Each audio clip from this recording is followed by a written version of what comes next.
the batteries are all kinds of different places. So here at my shop, we work on semi trucks too.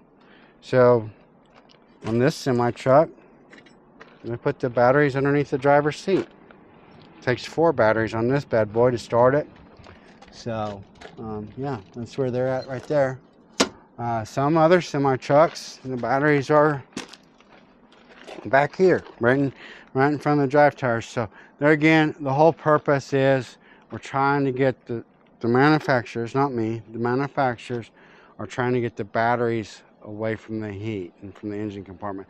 You also notice on some batteries that are in the engine compartment, it almost looks like there's a little suitcase or a little blanket that goes around them or something like that.